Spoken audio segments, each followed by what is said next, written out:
Our correspondent has spread across the region, covering events in and around Libya, as they have also in Egypt and Tunisia, Bahrain and Yemen. First, you see there Jamal El-Shao. He's in Saloum. That's on the Egyptian side of the border with Libya. That's in the eastern part of the country, which has largely been taken over, we understand, by protesters. And there you see Nazni Mashiri on the other side of this vast country, more than 1,000 kilometers away.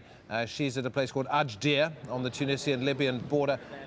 Nazneen, I know you know something about what's happening in an area called AlJazeera. I'm going to ask you what you're hearing from people coming through the border from there in just a moment. But I want to recap for our viewers' benefit a conversation that we had with a man called Ali who lives in this place called AlJazeera. This is the place to which we were told Muammar Gaddafi was going to travel to make some kind of television address. Now, Ali said this morning, and we've seen pictures of gunfire, we've also heard shots being fired in this city. He said this morning, several hours ago, the army started shooting at maybe 3,000 protesters who were gathered in what he described as Martyrs Square. The people, he said, had some guns, but not enough to defend themselves. Hunting guns, he says, a few handguns, but the army themselves were using heavy machine guns, he said. And he reckoned 100 people were killed, possibly 400 were wounded. This is the latest picture. We've got AlJazeera exclusive from AlJazeera. Let's listen in for a second or two.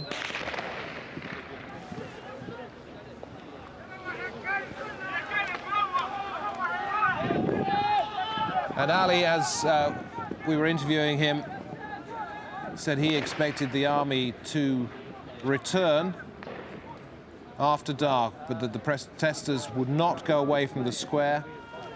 100 people, he said, had been killed, and they were burying them as I spoke to him. Nazni Mashiri, I don't know how far away you are exactly from that, but it's not too far, and I guess some people have made their way to that border with Tunisia. What have you been told? We're about 120 kilometres from Zawiya, where you have been talking to people actually in the town. We have been speaking to people who've made their way from there to this border, and they're painting a very similar picture, David, to what you've been hearing about the army surrounding the town and going in, and there have been clashes between the protesters who've been gathering in the main square and then the army on the outside.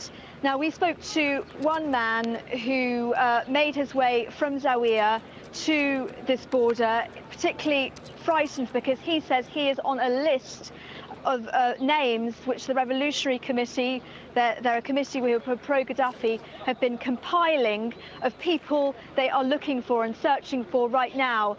It was a really dangerous journey for him to this border because along the way there are checkpoints of plainclothes policemen, militia, army people, and also, there has to be said, civilians who are anti-Gaddafi as well. But it's very difficult to know who you're approaching when you get to these checkpoints and who these people are. And it's a big risk for people trying to get away from these areas right now, trying to get out to places like Tunisia.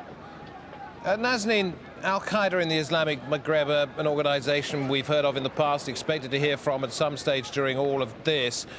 They've said they want the uprising to succeed, but I wonder what those people you've spoken to have made of this group saying such a thing.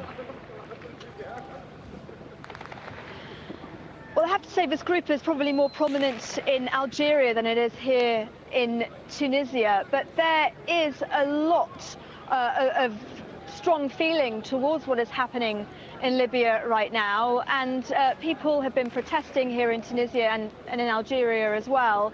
This message is rather stronger coming from the Al-Qaeda of the Maghreb, calling for support from rebels to go into Libya and fight. It's a pretty dangerous thing for them to do right now, but they have called Gaddafi a criminal tyrant, and they are calling for an attack on Gaddafi and calling for people to support this revolution.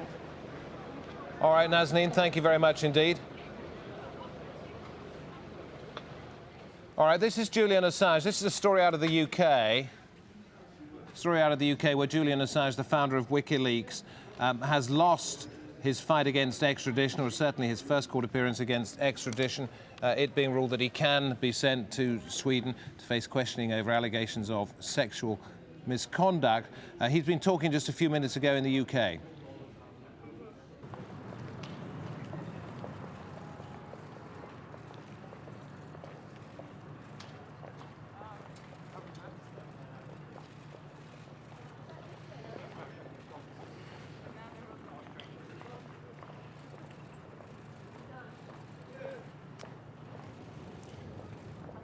What we saw today at Belmarsh was a rubber stamping process that comes as no surprise, but is nonetheless wrong. A rubber stamping process that is a result of a European arrest warrant system run amok.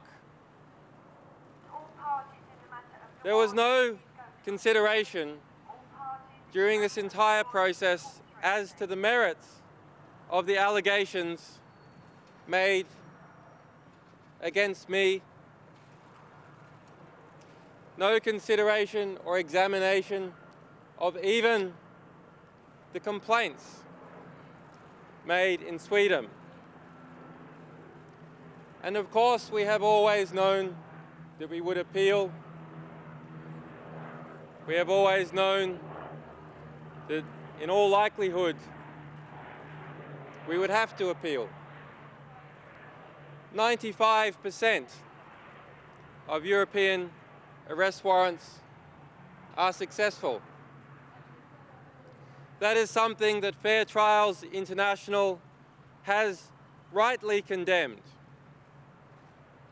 And it is right that there is a review of UK extradition procedures in June to deal with some of those abuses of the European arrest warrant in law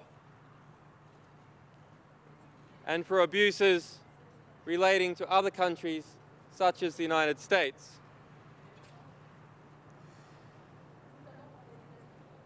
On February 20, the US ambassador to the UK, Lewis Sussman, told the BBC's Andrew Marr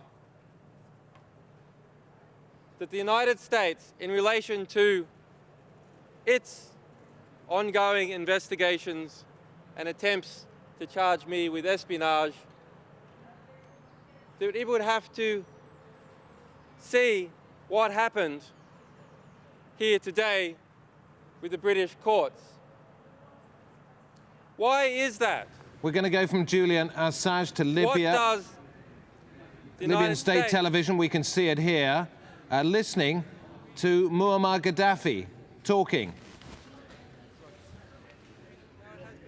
And at night they go out and they are given these drugs, these اللي pills. هي حطوا فيها ليهم في قالوا تو في مصنع في مصراته يزوجون به.